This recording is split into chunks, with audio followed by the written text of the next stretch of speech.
En attendant la nuit, c'est un spectacle qui est tout public à partir de 8 ans, même 6 ans on pourrait faire, mais bon j'ai mis 8 ans parce qu'il y a des petites histoires qui font peur quand même. Et ce qui m'a intéressé, il y avait deux choses qui m'ont motivé vraiment pour écrire ce texte et faire ce spectacle.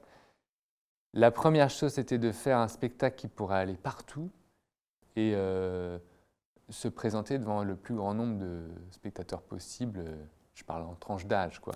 Que ce soit très accessible.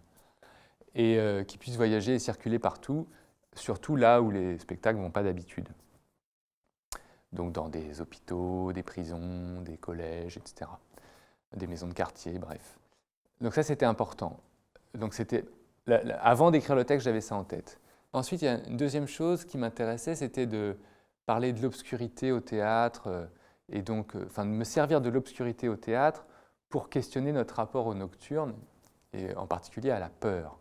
Pourquoi est-ce que des gens ont peur du noir, alors que le noir, c'est quand même aussi, l'obscurité, c'est quand même quelque chose qui peut être très apaisant. On dort dans le noir, on vient de la nuit, dans le ventre maternel il fait noir.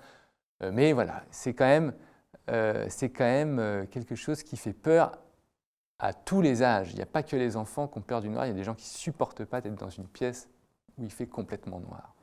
Et il y a de très très belles histoires qui nous viennent de l'Antiquité, qui nous viennent d'Homère, qui nous viennent de l'Odyssée, où justement, à travers l'Odyssée, finalement, on peut se rendre compte que les visages de la peur nocturne sont multiples.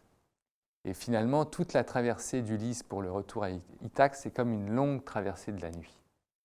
Donc le spectacle parle de ça, En attendant la nuit, ça parle de la peur du noir et du retour d'Ulysse à Ithaque, qui est comme une traversée nocturne où il rencontre différentes figures effrayantes, qui va petit à petit, pas apprivoiser, mais accepter. Donc voilà, sur scène, il y a un seul comédien qui est interprète et qui est aussi qui manipule des objets.